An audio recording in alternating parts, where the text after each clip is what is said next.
ça nous plaît beaucoup déjà à la base, mais le thème a l'air aussi très très cool. C'est Brigade d'Outre-Tombe qui sort chez H2T, c'est une création originale, ce n'est pas Tout à une fait. adaptation d'un manga japonais. Non, Non. non, c'est un mangaka japonais qui Mais dessine. oui. En revanche, voilà ce que j'allais dire. Il me semble, j'ai recherché, j'ai pas trouvé, mais que c'est la première création originale H2T d'un artiste japonais. Oui, parce qu'il y avait Les autres artistes qu'ils ont eu, c'est des Français, Zone. des Non, mais il y avait. Américains. Non, mais il y avait machin Zone là. Oui, il y avait dit Isolated Zone, mais ce Ouais, n'était pas une création c'est pas. originale Ouais, parce c'était que déjà c'était un une truc qui avait artiste déjà qui existait commencé. Oui, déjà c'est avant ça. et ils avaient juste acheté. C'était d'ailleurs un des rares trucs qu'ils n'avaient pas créé du tout, mais ils avaient acheté parce qu'ils avaient adoré. Donc, mais là, c'est vrai que c'est la première créa originale. D'ailleurs, je serais très curieux de savoir comment s'est impliqué H2T dans cette création. Est-ce qu'ils ont eu un rôle de Tanto là aussi, comme ils essayent de l'avoir sur leurs autres séries? Je pense que C'est des oui. questions qu'on peut se. Ouais, je pense que oui aussi, mais je suis quand même intéressé parce que c'est un autre exercice, je pense, de travailler avec un artiste japonais qui est habitué à une méthode de production japonaise qui est très normative face à des artistes occidentaux ou en tout cas plus occidentaux et qui sont peut-être plus cool, on va dire, dans leur manière de d'écrire et de procéder. En tout cas, de quoi ça parle, les Brigades d'Outre-Tombe? On suit un jeune garçon qui s'appelle Adam, qui est le garçon avec la doudoune que vous voyez qui a la chapka, là, en tout cas, sur la tête. Qui, en fait, avec ses amis, alors il y a Data, Tiger et Big Daddy, forment la Brigade d'Outre-Tombe. Il se trouve que Adam, en fait, il a des pouvoirs psychiques. Il peut entendre les esprits, de temps en temps les voir. C'est pas des gros pouvoirs qu'il a, mais il a des petits pouvoirs. Et ils s'en servent pour essayer de voir des fantômes et surtout peut-être de régler les soucis. Parce qu'ils se disent s'il y a des fantômes, c'est qu'ils sont sur Terre parce qu'ils sont bloqués pour une raison inconnue. Et il faut les aider. Et ils tombent en fait sur une jeune fille de leur école, Ray, qui est une jeune fille qui est une sportive, qui est plutôt jolie, mais un peu bizarre, un peu froide, un peu taciturne. Et pour cause, elle est fille son père en fait possède un temple. Et il paraîtrait qu'elle aurait des pouvoirs et qu'elle aurait causé malheur à d'anciens élèves. On n'en sait pas plus, en tout cas au début du récit.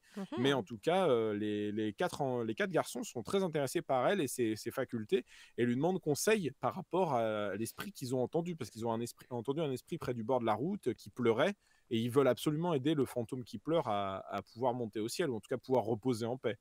Et elle a dit clairement, elle voit Adam et elle dit toi, arrête de fricoter avec les fantômes. De toute façon, tes pouvoirs vont disparaître dans pas longtemps. Ils sont assez faibles. Quand on est enfant, ça arrive qu'on ait des facultés. Laisse tomber, c'est un milieu trop dangereux pour toi.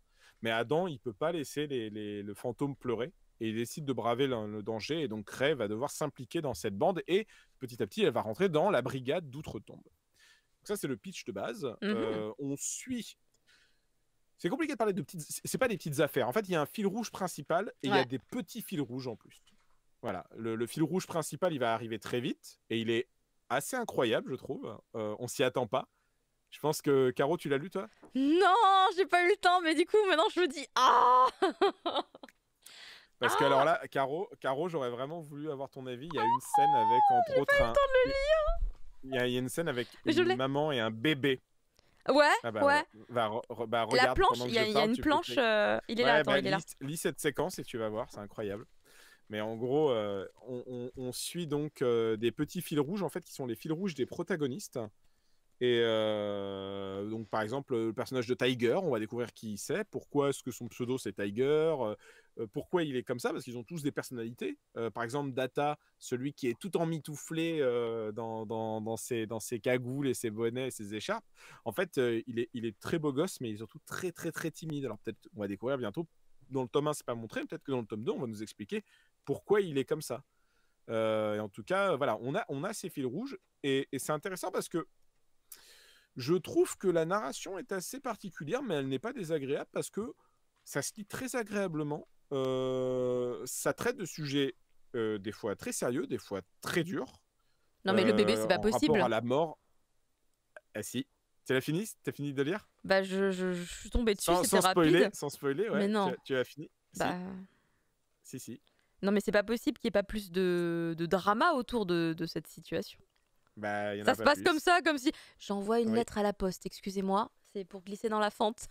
Oui, mais comme ça développe. En fait, le truc, c'est que cette scène avec la maman, Et le bébé, c'est le début du grand fil rouge de la série. Qui va sûrement durer sur les 3 tomes que va Je compter ne le la lirai série. pas déjà. Pardon, c'est pas vrai. Non, je vais le lire du coup. Je vais le lire. Enfin, c'était prévu que je le lise de toute façon.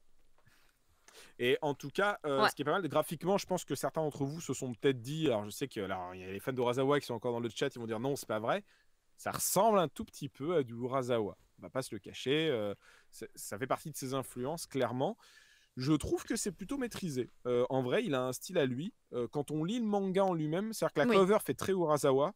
À l'intérieur, on voit des planches, déjà, ça y ressemble moins. Ça me fait même plus penser à des récits un peu...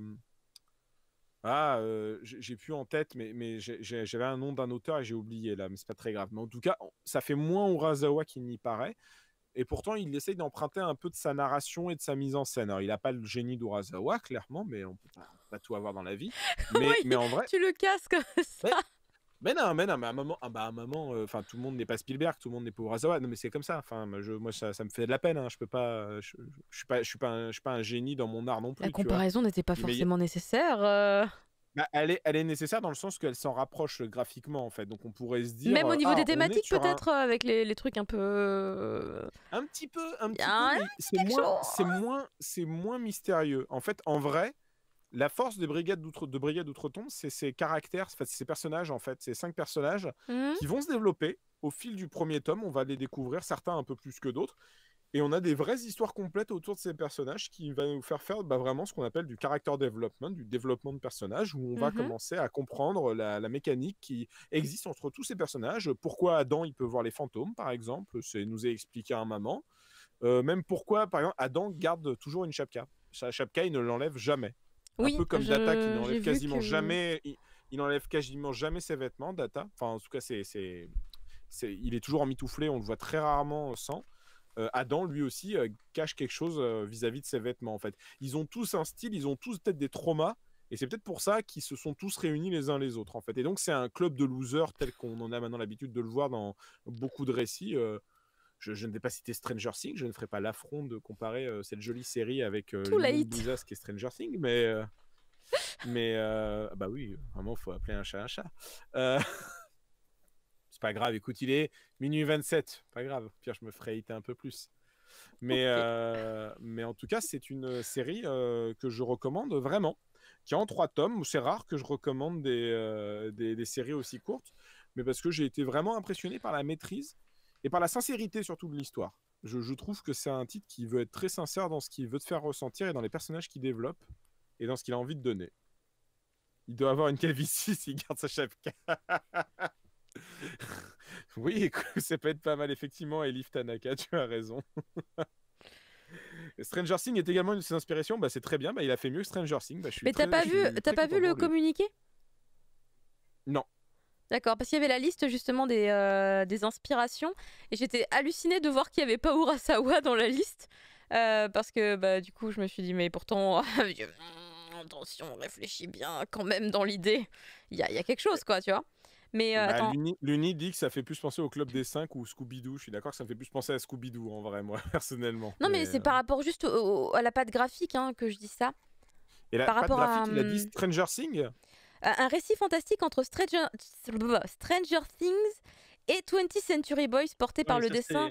Ça c'est le... Ouais non attends, ça c'est le... Communiqué de presse. C'est pas forcément c'est eux qui disent ça rappelle un style de Naoki Urasawa. Attends, non, mais j'avais vu quelque part la liste des trucs qu'il avait inspiré un peu... Alors, Arto demande pourquoi il s'appelle Adam, parce que c'est un enfant japonais. Pour l'instant, c'est pas dit.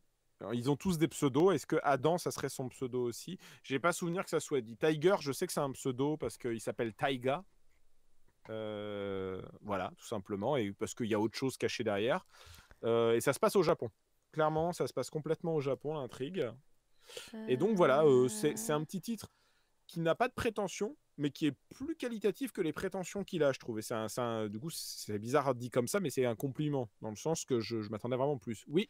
J'ai les inspirations. Alors, il se passionne pour des œuvres telles que Harry Potter, Stranger Things ou E.T.